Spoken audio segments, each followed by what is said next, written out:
Mga friend, dito na naman ulit ako para makapag-share. Ang i-share ko ngayon ay yung tungkol sa FDAS.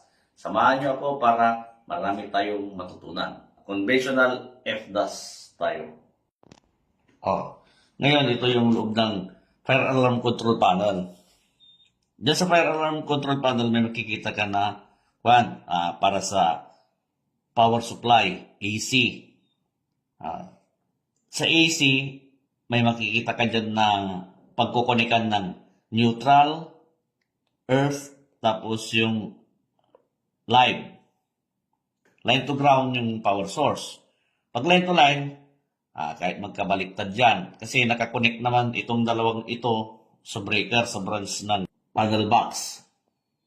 Pag line to line yon. Pero pag line to ground, hindi pwedeng magkabaliktad yung live tapos yung neutral. Kasi yung live, nakakonect yan sa breaker, samantalang yung neutral, nakakonect sa neutral bus bar. Hindi dinadaan ito sa breaker.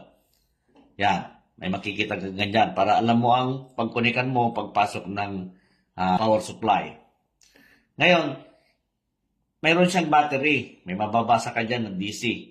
Kasi ang nagpapagana dyan, ito, sa mga ito, yung alarm bell, siren strobe, MCP, smoke detector, heat detector. Ang nagpapagana dyan, DC.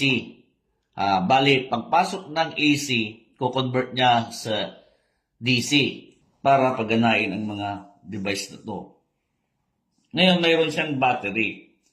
Ang purpose ng battery na ito, in case na walang power, ito yung magiging backup para makadetect itong mga device na to in case na may madetect na smoke o kaya heat para maagapan ang pagkalat ng sunog. Yan. Ngayon, yung tungkol naman sa battery, kung paano yung connection niya, naka-series. Hindi siya pwedeng parallel. Naka-series siya para mabigyan ng volts ang mga ito ng 12 plus 12 is equal to 24 volts. 24 volts yung ibibigay niya dyan. Ngayon, pag naka-parallel yan, mananatili na 12 volts lang. Series yung connection ng battery. Yung positive, nakakonect sa positive. Tapos yung negative, nakakonect sa negative.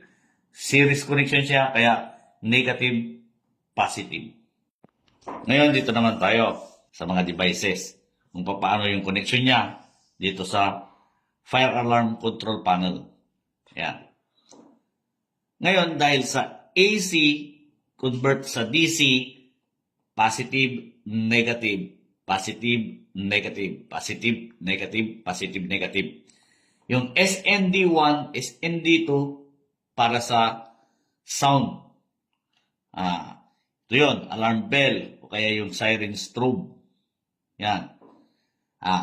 Yung red, positive, kukonek sa positive. Yan.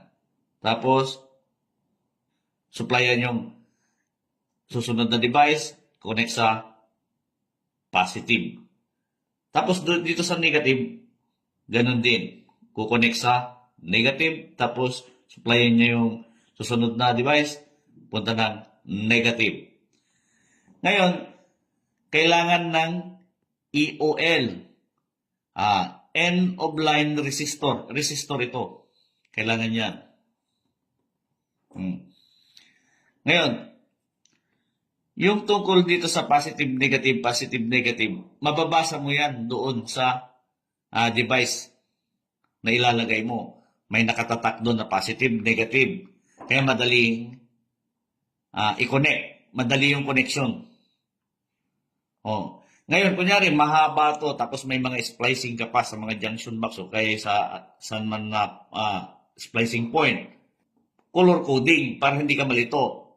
Ngayon naman, kung hindi ka color coding, ang importante doon, alam mo gumamit ng multitester para matest mo yung continuity. Mula doon sa positive, tapos dulo ng wire.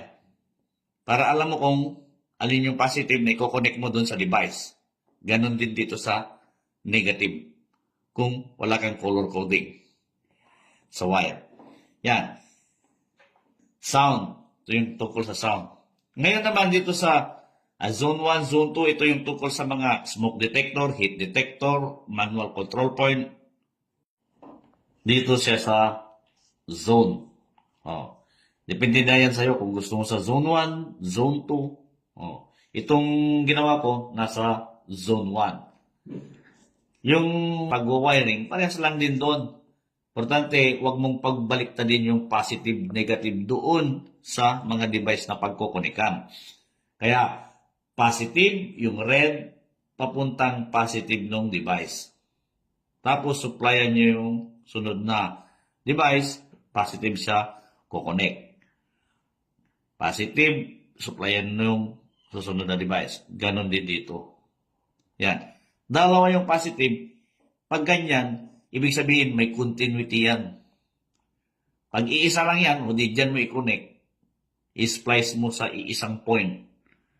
Yung likod ng smoke detector, kung minsan yan, naka-number yan, 1, 2, 3, 4, gano'n. Tapos, may tatak kung asan yung positive or negative. Kung minsan, L1, L2, tapos C1, C2. Yung L1, L2, positive yun. Yung C1, C2, negative. Kunwari ito i-connect mo doon, walang problema. Tapos ito dito, magkabaliktad. Okay lang. Ganon din dito sa red. Parehas na positive. Pag i-tester mo yan, may continuity para masupplyan yung susunod na device. Yan. O, kaya madali ang pag-wiring. Diba?